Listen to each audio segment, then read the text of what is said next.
कहते हैं कि 12 बरसों में तो कितनों की किस्मत बदल जाती है, लेकिन बरेली में एक ऐसी बस्ती है जिसकी किस्मत 30 साल का तवील अरसा गुजरने के बाद भी नहीं बदली।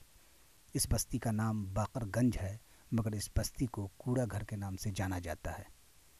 बाकरगंज के अंदर समस्याओं का अंबार है। ऐसा सा नहीं, बहुत बड़ा अंबार है वहाँ पे। इतने इतने बड़े खड बना दिए गए हैं नगर निगम ने। वहाँ पे पहाड़ बना दिए गए, खड मतलब कूड़े के पहाड़ बना दिए गए। वहाँ की जनता बहुत त्रस्त है, बहुत त्रस्त है।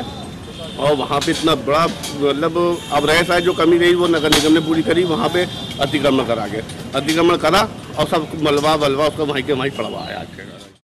शहर में रोज़ाना तकरीबन 500 मीट्रिक टन कूड़ा निकलता है और ये कूड़ा बाकरगंज के ट्रेंचिंग ग्राउंड में डाला जाता है।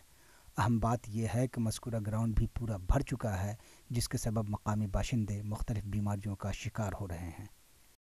25,000 की सर आबादी है वहाँ पर। हम लोगों की क्या क्या सर समस्याओं से हम गुजर रहे हैं सर। और अभी आपका डेंगू और ये आपका टाइफाइड जैसे खतरनाक बीमारियाँ, संक्रमण सर फैल रहा है वहाँ पर।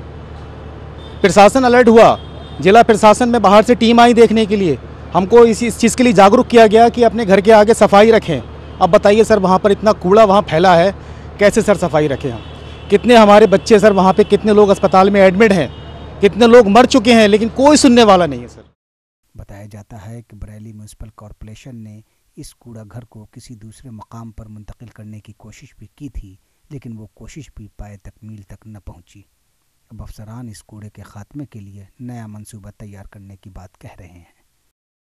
फिर हम लोगों ने एक रणनीति बनाई, एक बड़ी पोकलैंड मशीन किराए पर ली है। उससे वहाँ पर हम लोग एक टेक्निकल आदमी के माध्यम से कूड़े का व्यवस्थापन करा रहे हैं, जो कम जगहों में अधिक से अधिक कूड़ा को कॉम्पैक्ट करके रखने के लिए में एक्सपर्ट हैं। और विगत एक सप्ताह में जो उन्होंने अभी तक काम किया है उसमें उन्होंने काफ़ी हमारे लिए स्पेस दे दिया है। और अगर उन्होंने महीने 2 महीने उसको और तरीके से काम किया तो हमको साल 2 साल तक कूड़ा व्यवस्थापन, कूड़ा रखने की कोई प्रॉब्लम नहीं होगी। लेकिन अल्टीमेट हमको एक ट्रेंचिंग ग्राउंड के लिए स्थल ढूंढना है, वो हम कर रहे हैं। बाकरगंज में 90% मुस्लिम आबादी है, जो अपने आबा व अजदाद के ज़माने से यहाँ अपनी ज़िंदगी गुजार रही है। मगर मकामी आवाम को कचरे के पहाड़ों से निजात कब मिलेगी, इसका माकूल जवाब किसी के पास नहीं है।